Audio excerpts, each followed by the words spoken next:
Assalamualaikum warahmatullahi wabarakatuh. Perkenalkan, nama saya Alia Ramaniar dengan NIM 23010460016 dari kelas PNIA, dan ini saya ingin membuat video tugas yang telah diberikan oleh dosen pengampu mata kuliah literasi media, yaitu Pak Asep.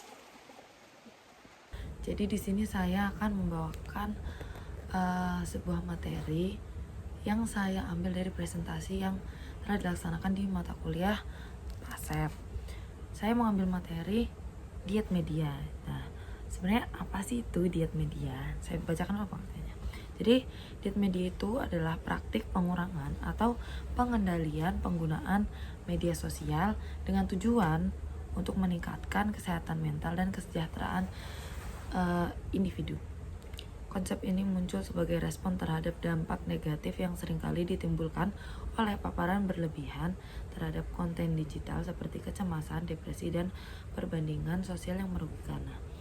Melihat zaman sekarang ini ya, apalagi seperti kita Gen Z, itu kan mesti kayak butuh nggak sih yang namanya diet media ini berdasarkan penjelasan tadi. Kenapa?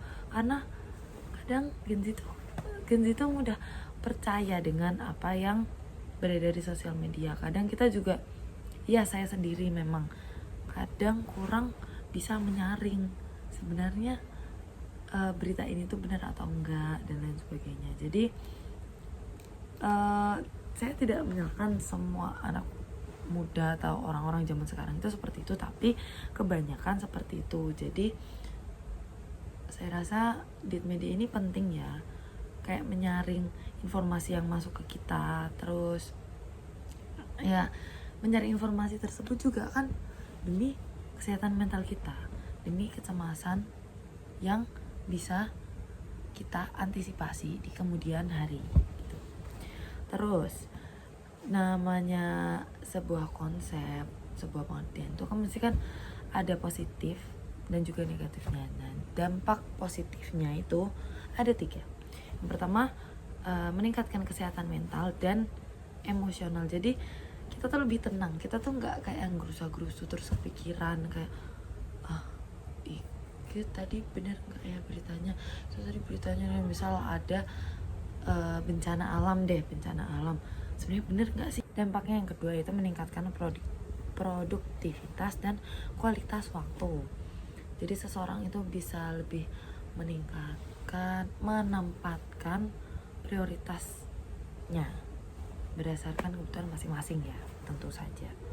Ketiga adalah interaksi sosial yang lebih berkualitas. Jadi pembahasan kita ketika bertemu teman itu nggak cuma gibah-gibah doang, si itu kan udah gini, enggak. Jadi apa yang kita bawakan itu berita yang benar, kayak ternyata ada pembukaan volunteer di Papua, misal Indonesia Mengajar dan lain sebagainya. Itu kan sebuah hal yang positif ya, juga bisa kita kita kembangkan untuk kehidupan sehari-hari seperti itu.